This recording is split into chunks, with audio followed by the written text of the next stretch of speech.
Thank you, Jeff. Good afternoon. As Jeff explained, I conduct psychiatric research at Columbia University, but as Dana Hanover said, titles on a CV don't tell you why. And the story is simple in my case. As a child, I was fascinated by animal behavior, and then I watched an older cousin's life unravel because of schizophrenia. And then my best friend's father shot himself to death in a suicide attempt because of escalating bipolar disorder. So when I went to medical school, I decided I wanted to study human behavior and why it goes awry and how it goes awry, with a long-term goal of transforming treatments for mental illness. So I'm delighted to meet so many people today and to see so many people in this room who share my mission, because we're all on a mission. So I only have a few minutes to tell you something about women's mental health, and I'm going to focus on depression and anxiety for the reasons that I think will become clear. And there are 4 very important but quite sobering facts I want to tell you. So the first is that depressive and anxiety disorders are the most common mental illnesses in the world. 1/5 of us will have a depressive episode at some time in our lifetime, and anxiety disorders are even more common. Now, anxiety disorders, there are many different forms of anxiety disorders: social phobia, panic disorder, post-traumatic stress disorder, obsessive-compulsive disorder, or OCD, and others. But they're all characterized by fear and anxiety, and if you put them all together, more than 1/4 of us will have an anxiety disorder in our lifetime. Fact 2, depressive and anxiety disorders are much more common in women than in men, up to 2 to 3 times as common, depending on the disorder. And if that weren't bad enough, anxiety disorders often start in childhood and adolescence, and then what often follows is depression in late adolescence or early adulthood. And because these disorders start early, they don't just cause pain and suffering, they knock us off track, interfering with going to college, starting a family, developing a career. And a particular cruel version is when depression or OCD attacks the woman right after she's had her first child or a child, and it really is a devastating event for her, her baby, and her family. So fact 3, depressive and anxiety disorders don't just cause suffering, they actually can be lethal. And yes, I said lethal. So people are aware of the link between depression and suicide, which is just tragic, not only for the person who committed suicide, but for every person in the extended family network that loved that person. It's a pain I don't think that ever goes away. But it's not just depressive anxiety disorders that can cause suicide. Anxiety disorders on their own also can. And when anxiety and depression occur together, which happens a lot, the likelihood of suicide goes up. But unfortunately, I have to tell you about another aspect of how these disorders might also be lethal, and it's a bit more insidious. So we know our immune functions don't function as well when we're chronically stressed or anxious. We don't heal wounds as quickly. We don't mount as good a reaction to a vaccine.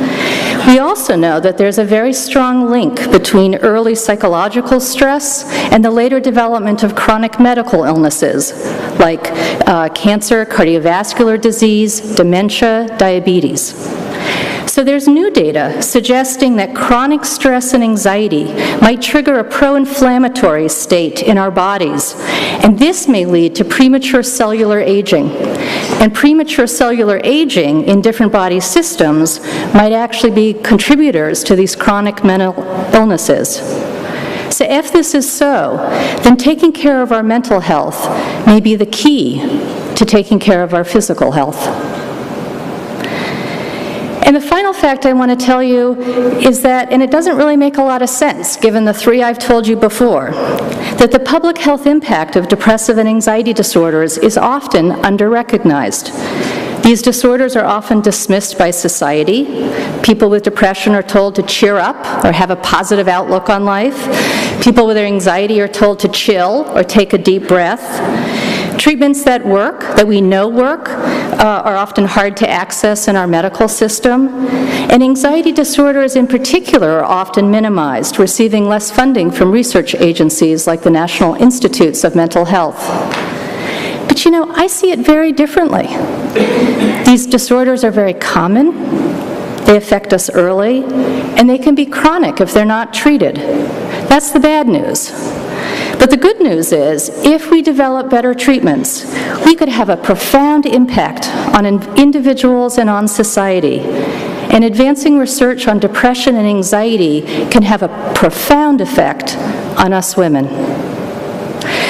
So like Jeff, unfortunately, when you're in this profession for a while, you collect these stories. So I'll never forget the new mother who developed horrible obsessive contamination fears on the birth of her first baby, and she feared she'd contaminate her newborn, so she wouldn't hold it or nurse it.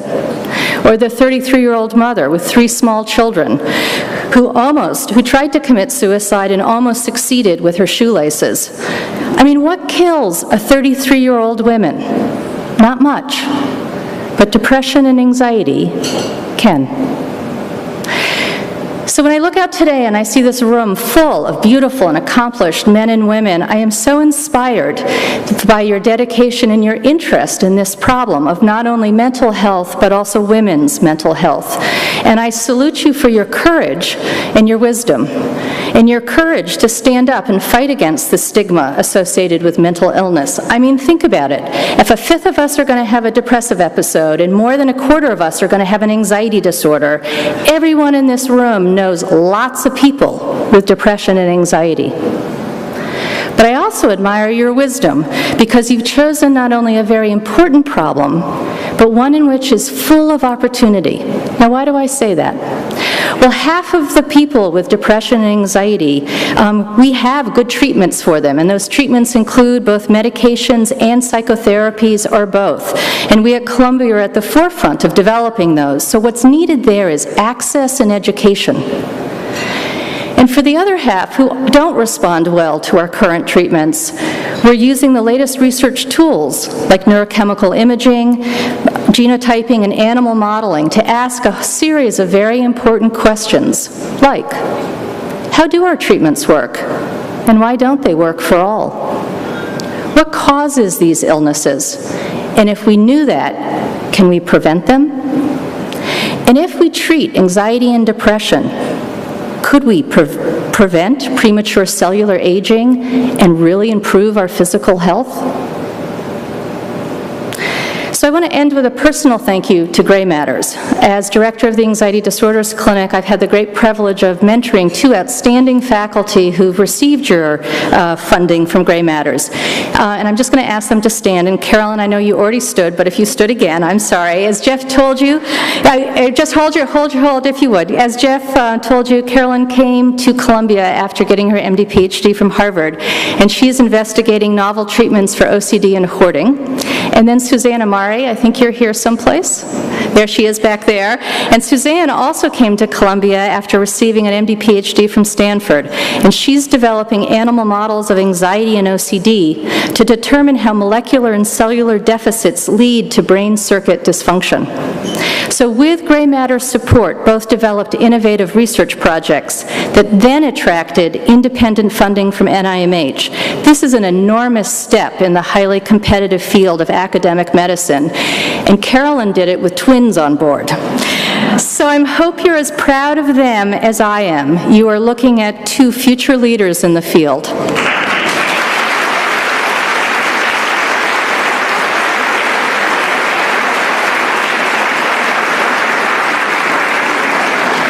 Now, my point is, when you support research on topics central to women's health, like anxiety and depression, you have the power to transform women's lives. And by funding these women scientists, you've already transformed their lives. So like me, and like you, I can attest they're both on a mission to transform treatments for mental illness. And all of us working together, we can do it.